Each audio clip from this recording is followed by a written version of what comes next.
Je demande à Pierre Mauroy, celui qui a présidé cette région dans Pas-de-Calais, celui qui a été le Premier ministre de François Mitterrand en 1981.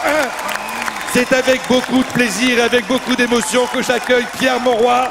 La France présidente, c'est aussi Pierre Mauroy.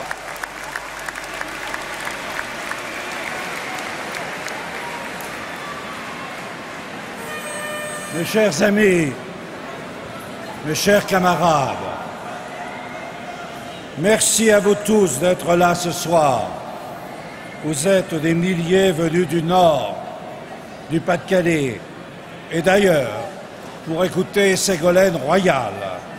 Et je sens bien qu'avec vous est engagée une dynamique qui rend désormais la victoire possible. Je m'associe au mot d'accueil de Gilles Pardieu, l'accueil des amis parisiens, des dirigeants des formations de gauche, et je suis particulièrement sensible à la présence des représentants du Parti socialiste européen et de ceux qui représentent l'Internationale socialiste. Mes amis, c'est la 8e campagne présidentielle à laquelle je participe. Et je peux vous dire que si aucune n'a ressemblé à une autre, à chaque fois, les maîtres mots pour gagner ont été les mêmes, c'est-à-dire le rassemblement et ensuite la volonté de l'emporter. C'est une affaire de conviction, d'énergie et d'enthousiasme.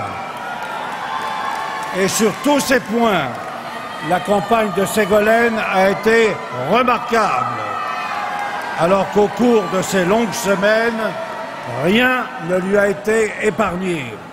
Ce soir à Lille, à l'occasion de ce grand meeting, je veux rendre hommage à son courage, à sa pugnacité, à son sens politique et à sa compétence, à toutes ces qualités qu'elle a manifestées de manière éclatante lors de son excellente prestation dans le débat télévisé d'hier soir.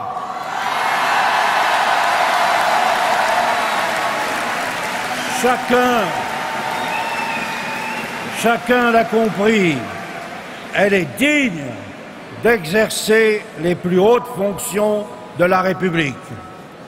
Dans cet exercice difficile, elle a imposé ses idées avec force et clarté, démontrant combien son projet et le projet qu'elle porte étaient clairement celui de la solidarité et du progrès social, face à celui d'une droite autoritaire, démagogique et inquiétante. Oui, la victoire est possible et dans 48 heures, nous avons l'occasion de vivre un moment historique, l'élection de la première présidente de la République. Cette victoire constituera un pas de géant pour la France et pour la condition des femmes dans la longue marche engagée avec la gauche pour leur émancipation.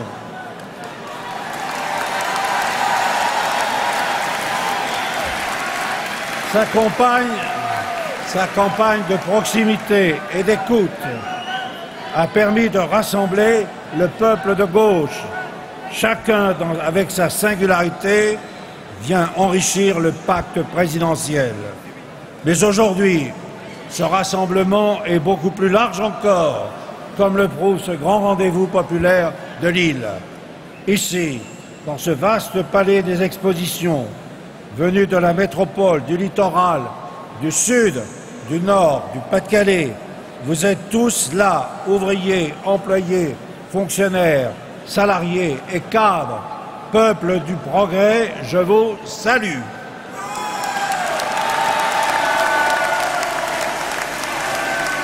Tous, vous êtes présents avec votre espoir et votre détermination pour faire barrage à une droite dure, une droite telle que nous n'avons pas connue depuis 50 ans.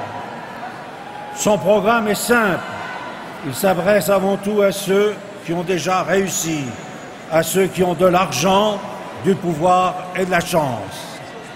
Nous sommes, nous, les héritiers de ceux qui défendent le progrès, le développement, de ceux qui respectent les hommes et la terre, de ceux qui veulent favoriser une économie plus performante pour mieux répartir les richesses.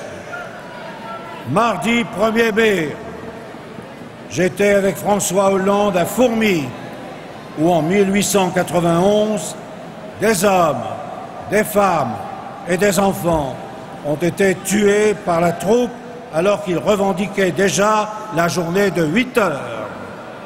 Au cœur de cette ville qui conserve dans sa mémoire le souvenir de l'une des répressions les plus violentes contre la classe ouvrière, nous avons rappelé la puissance des conquêtes et des réformes engagées par la gauche. Cette histoire est la nôtre. Elle est celle de Jaurès, elle est celle de Blum. Et ici à l'île de Saint-Landreau, nous en sommes les héritiers et les dépositaires. Et les vôtres, Monsieur Sarkozy, en ont toujours été les adversaires. Jamais vous n'aurez la légitimité pour capter l'héritage de ces figures emblématiques dont nous perpétuons la mémoire.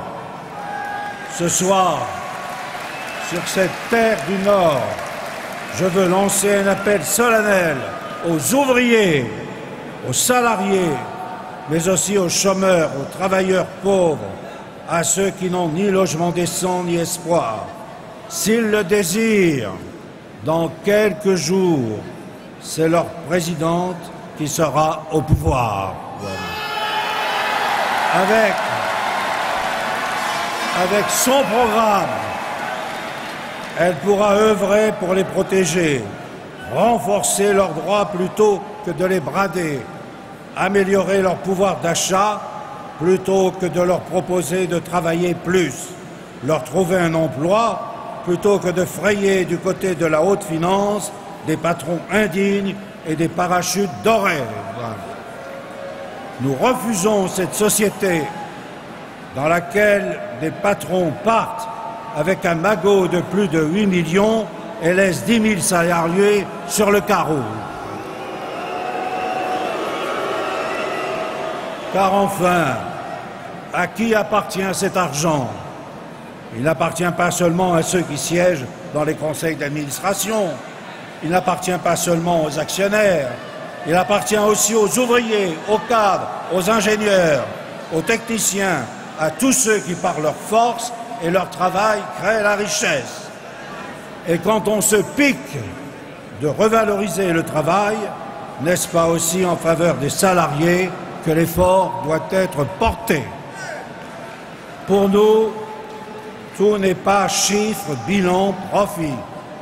Nous luttons pour que, autant que la politique le permette, chacun s'épanouisse dans sa vie, dans sa famille, dans son travail, bref, pour que chacun trouve sur cette terre le chemin du bonheur. Dans la France que nous veut dessiner M. Sarkozy, y a-t-il une place pour le bonheur de chacun et de tous? Le bonheur sera-t-il encore possible?